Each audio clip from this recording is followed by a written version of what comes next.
एक दिन तेज सिंह बालादवी के लिए विजयगढ़ के बाहर निकले। पहर दिन बाकी था जब घूमते फिरते बहुत दूर निकल गए। देखा कि एक पेड़ के नीचे कुंवर वीरेंद्र सिंह बैठे हैं। उनकी सवारी का घोड़ा पेड़ से बांधा हुआ है। सामने एक बारहसिंघा मरा पड़ा है। उसके एक तरफ आग सुलग रही है और पास जाने पर देखा कि कुमार के सामने पत्तों पर कुछ टुकड़े गोश्त के भी पड़े हैं। तेज सिंह को देखकर कुमार ने जोर से कहा, आओ भाई तेज सिंह, तुम तो विजयगढ़ ऐसा गए कि फिर खबर भी न ली। क्या हमको एकदम ही भूल गए? तेज सिंह ने हंसकर कहा, विजयगढ़ में मैं आप ही का काम कर रहा हूं कि अपने बाप का? वीरेंद्र सिंह ने कहा, अपने बाप का। यह कहकर हंस पड़े। तेज सिंह ने इस बात का कुछ भी जवाब न दिया और हंसते हुए पास जा बैठे। कुमार ने पूछा, कहो चंद्रकांता से मुलाकात हुई थी? तेज सिंह ने जवाब दिया, इधर जब से मैं गया हूं इसी बीच में एक ऐयार को पकड़ा था। महाराज ने उसको कैद करने का हुक्म दिया, मगर कैद खाने तक पहुंचने न पाया था कि रास्ते ही में मेरी सूरत बना। उसके साथ ही ऐयारों ने उसे छुड़ा लिया। फिर अभी तक कोई गिरफ्तार न हुआ। कुमार बोले, वे लोग भी बड़े शैतान हैं। तेज सिंह ने कहा, और तो जो है, बद्रीनाथ भी चुनारगढ़ से इन लोगों के साथ आया है। वह बड़ा भारी चालाक है। मुझको अगर खौफ रहता है तो उसी का। खैर, देखा जाएगा।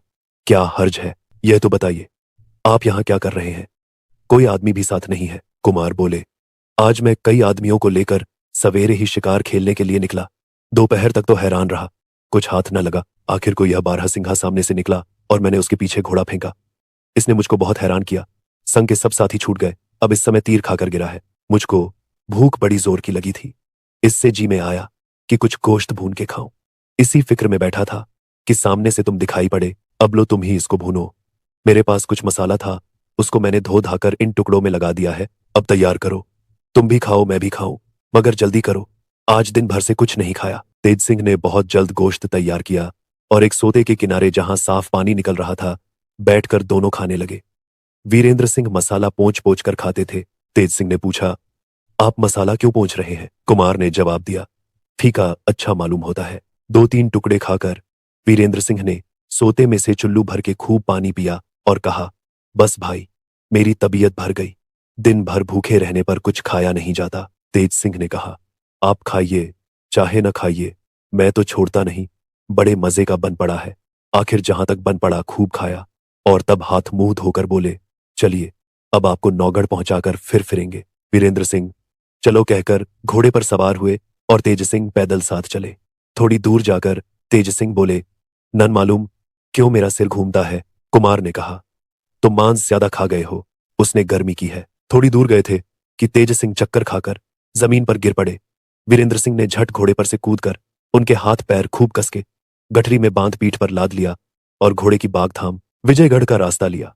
थोड़ी दूर जाकर जोर से सीटी बजाई, जिसकी आवाज जंगल में दूर दूर तक गूंज गई। थोड़ी देर में क्रूर सिंह, पन्नालाल, रामनारायण और ज्योतिषी जी आ पहुंचे। पन्नालाल ने खुश होकर कहा, वाह जी बद्रीनाथ, तुमने तो बड़ा भारी काम किया। बड़े जबरदस्त को फांसा। अब क्या है, ले लिया। क्रूर सिंह मारे खुशी के उछल पड़ा। बद्रीनाथ ने, जो अभी तक कुंवर वीरेंद्र सिंह बना हुआ था, गठरी पीठ से उतारकर जमीन पर रख दी और रामनारायण से कहा, तुम इस घोड़े को नौगढ़ पहुंचा दो। जिस अस्तबल से चुरा लाए थे उसी के पास छोड़ाओ, आप ही लोग बांध लेंगे। यह सुनकर रामनारायण घोड़े पर सवार होकर नौगढ़ चला गया। बद्रीनाथ ने तेज सिंह की गठरी अपनी पीठ पर लादी और ऐयारों को कुछ समझा बुझाकर चुनारगढ़ का रास्ता लिया। तेज सिंह को मामूल था कि रोज महाराज जयसिंह के दरबार में जाते और सलाम करके कुर्सी पर बैठ जाते। दो एक दिन महाराज ने तेज सिंह की कुर्सी खाली देखी। हरदयाल सिंह से पूछा कि आजकल तेज सिंह नजर नहीं आते, क्या तुमसे मुलाकात हुई थी? दीवान साहब ने अर्ज किया, नहीं, मुझसे भी मुलाकात नहीं हुई। आज दरियाफ्त करके अर्ज करूंगा। दरबार बर्खास्त होने के बाद दीवान साहब तेज सिंह के डेरे पर गए। मुलाकात न होने पर नौकरों से दरियाफ्त किया। सभी ने कहा कई दिन से वे यहां नहीं है। हम लोगों ने बहुत खोज की मगर पता न लगा। दीवान हरदयाल सिंह यह सुनकर हैरान रह गए। अपने मकान पर जाकर सोचने लगे कि अब क्या किया जाए। अगर तेज सिंह का पता न लगेगा तो बड़ी बदनामी होगी। जहां से हो खोज लगाना चाहिए। आखिर बहुत से आदमियों को इधर उधर पता लगाने के लिए रवाना किया और अपनी तरफ से एक चिट्ठी नौगढ़ के दीवान जीत सिंह के पास भेजकर ले जाने वाले को ताकीद कर दी कि कल दरबार से पहले इसका जवाब लेकर आना। वह आदमी खत लिए शाम को नौगढ़ को पहुंचा और दीवान जीत सिंह के मकान पर जाकर अपने आने की इत्तिला करवाई। दीवान साहब ने अपने सामने बुलाकर हाल पूछा। उसने सलाम करके खत दिया। दीवान साहब ने गौर से खत को पढ़ा। दिल में यकीन हो गया कि तेज सिंह जरूर अय्यारों के हाथ पकड़ा गया। यह जवाब लिखकर कि वह यहां नहीं है, आदमी को विदा कर दिया और अपने कई जासूसों को बुलाकर पता लगाने के लिए इधर उधर रवाना किया। दूसरे दिन दरबार में दीवान जीत सिंह ने राजा सुरेंद्र सिंह से अर्ज किया, महाराज, कल विजयगढ़ से दीवान हरदयाल सिंह का पत्र लेकर एक आदमी आया था। यह दरियाफ्त किया था कि तेज सिंह नौगढ़ में है कि नहीं, क्योंकि कई दिनों से वह विजयगढ़ में नहीं है। मैंने जवाब में लिख दिया है कि यहां नहीं है। राजा को यह सुनकर ताज्जुब हुआ और दीवान से पूछा, तेज सिंह वहां भी नहीं है और यहां भी नहीं तो कहां चला गया? कहीं ऐसा तो नहीं हुआ कि अय्यारों के हाथ पड़ गया हो, क्योंकि महाराज शिवदत्त के कई अय्यार विजयगढ़ में पहुंचे हुए हैं और उनसे मुलाकात करने के लिए अकेला तेज सिंह गया था। दीवान साहब ने कहा, जहां तक मैं समझता हूं वह अय्यारों के हाथ में गिरफ्तार हो गया होगा। खैर, जो कुछ होगा 2-4 दिन में मालूम हो जाएगा। कुंवर वीरेंद्र सिंह भी दरबार में राजा के दाहिनी तरफ कुर्सी पर बैठे यह बात सुन रहे थे। उन्होंने अर्ज किया, अगर हुक्म हो तो मैं तेज सिंह का पता लगाने जाऊं। दीवान जीत सिंह ने यह सुनकर कुमार की तरफ देखा और हंसकर जवाब दिया, आपकी हिम्मत और जवामर्दी में कोई शक नहीं, मगर इस बात को सोचना चाहिए कि तेज सिंह के वास्ते जिसका काम अय्यारी ही है और अय्यारों के हाथ फंस गया है, आप हैरान हो जाएं इसकी क्या जरूरत है। यह तो आप जानते ही हैं कि अगर किसी अय्यार को कोई अय्यार पकड़ता है तो सिवाय कैद रखने के जान से नहीं मारता।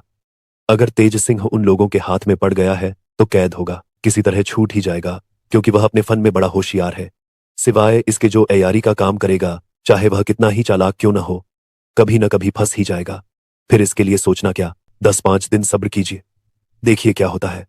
इस बीच में अगर वह न आया तो आपको जो कुछ करना हो कीजिएगा। वीरेंद्र सिंह ने जवाब दिया, हाँ, आपका कहना ठीक है, मगर पता लगाना जरूरी है। यह सोचकर कि वह चालाक है, छूट आएगा, खोज न करना मुनासिब नहीं। जीत सिंह ने कहा, सच है, आपको मोहब्बत के सबब से उसका ज्यादा ख्याल है। खैर, देखा जाएगा। यह सुन राजा सुरेंद्र सिंह ने कहा, और कुछ नहीं तो किसी को पता लगाने के लिए भेज दो। इसके जवाब में दीवान साहब ने कहा, कई जासूसों का पता लगाने के लिए भेज चुका हूं। राजा और कुंवर वीरेंद्र सिंह चुप रहे, मगर ख्याल इस बात का किसी के दिल से न गया। विजयगढ़ में दूसरे दिन दरबार में जय सिंह ने फिर हरदयाल सिंह से पूछा, कहीं तेज सिंह का पता लगा? दीवान साहब ने कहा, यहां तो तेज सिंह का पता नहीं लगता, शायद नौगढ़ में हो। मैंने वहां भी आदमी भेजा है, अब आता ही होगा, जो कुछ है मालूम हो जाएगा। ये बातें हो रही थी कि खत का जवाब लिए वह आदमी आ पहुंचा जो नौगढ़ गया था।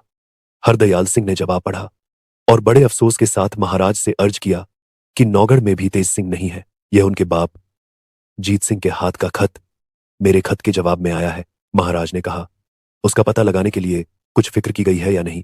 हरदयाल सिंह ने कहा, हाँ, कई जासूस मैंने इधर उधर भेजे हैं। महाराज को तेज सिंह का बहुत अफसोस रहा, दरबार बर्खास्त करके महल में चले गए। बात ही बात में महाराज ने तेज सिंह का जिक्र महारानी से किया और कहा, किस्मत का फेर इसे ही कहते हैं। क्रूर सिंह ने तो हलचल मचा ही रखी थी, मदद के वास्ते एक तेज सिंह आया था, सो कई दिन से उसका भी पता नहीं लगता। अब मुझे उसके लिए सुरेंद्र सिंह से शर्मिंदगी उठानी पड़ेगी। तेज सिंह का चाल चलन, बातचीत, इल्म और चालाकी पर जब ख्याल करता हूं तबीयत उमड़ आती है। बड़ा लायक लड़का है, उसके चेहरे पर उदासी तो कभी देखी ही नहीं। महारानी ने भी तेज सिंह के हाल पर बहुत अफसोस किया। इत्तेफाक से चपला उस वक्त वहीं खड़ी थी। यह हाल सुन वहां से चली और चंद्रकांता के पास पहुंची। तेज सिंह का हाल जब कहना चाहती थी, जी उमड़ आता है, कुछ कह न सकती थी। चंद्रकांता ने उसकी दशा देख पूछा, क्यों, क्या है? इस वक्त तेरी अजब हालत हो रही है, कुछ मुंह से तो कह। इस बात का जवाब देने के लिए चपला ने मुंह खोला ही था कि गला भर आया, आंखों से आंसू टपक पड़े, कुछ जवाब न दे सकी। चंद्रकांता को और भी ताज्जुब हुआ, पूछा, तू रोती क्यों है, कुछ बोल भी तो। आखिर चपला ने अपने को संभाला और बहुत मुश्किल से कहा, महाराज की जुबानी सुना है कि तेज सिंह को महाराज शिवदत्त के अय्यारों ने गिरफ्तार कर लिया। अब वीरेंद्र सिंह का आना भी मुश्किल होगा, क्योंकि उनका वही एक बड़ा सहारा था। इतना कहा था कि पूरे तौर पर आंसू भर आए और खूब खुलकर रोने लगी। इसकी हालत से चंद्रकांता समझ गई कि चपला भी तेज सिंह को चाहती है, मगर सोचने लगी कि चलो अच्छा ही है, इसमें भी हमारा ही भला है। मगर तेज सिंह के हाल और चपला की हालत पर बहुत अफसोस हुआ। फिर चपला से कहा, उनको छुड़ाने की यही फिक्र हो रही है, क्या तेरे रोने से वे छूट जाएंगे? तुझसे कुछ नहीं हो सकता तो मैं ही कुछ करूं? चंपा भी वहां बैठी यह अफसोस भरी बातें सुन रही थी। बोली, अगर हुक्म हो तो मैं तेज सिंह की खोज में जाऊं। चपला ने कहा, अभी तो इस लायक नहीं हुई है। चंपा बोली, क्यों, अब मेरे में क्या कसर है? क्या मैं अयारी नहीं कर सकती? चपला ने कहा, हाँ, अयारी तो कर सकती है, मगर उन लोगों का मुकाबला नहीं कर सकती जिन लोगों ने तेज सिंह जैसे चालाक अयार को पकड़ लिया है। हाँ, मुझको राजकुमारी हुक्म दे तो मैं खोज में जाऊं। चंद्रकांता ने कहा, इसमें भी हुक्म की जरूरत है? तेरी मेहनत से अगर वे छूटेंगे तो जन्म भर उनको कहने लायक रहेगी। अब तू जाने में देर मत कर, जा। चपला ने चंपा से कहा, देख, मैं जाती हूं, पर अयार लोग बहुत से आए हुए हैं। ऐसा न हो कि मेरे जाने के बाद कुछ नया बखेड़ा मचे। खैर, और तो जो होगा देखा जाएगा। तू राजकुमारी से होशियार रहियो। अगर तुझसे कुछ भूल हुई या राजकुमारी पर किसी तरह की आफत आई तो मैं जन्म भर तेरा मुंह न देखूंगी। चंपा ने कहा, इस बात से आप खातिर जमा रखें, मैं बराबर होशियार रहा करूंगी। चपला अपने अय्यारी के सामान से लैस हो और कुछ दक्षिणी ढंग के जेवर तथा कपड़े ले तेज सिंह की खोज में निकली।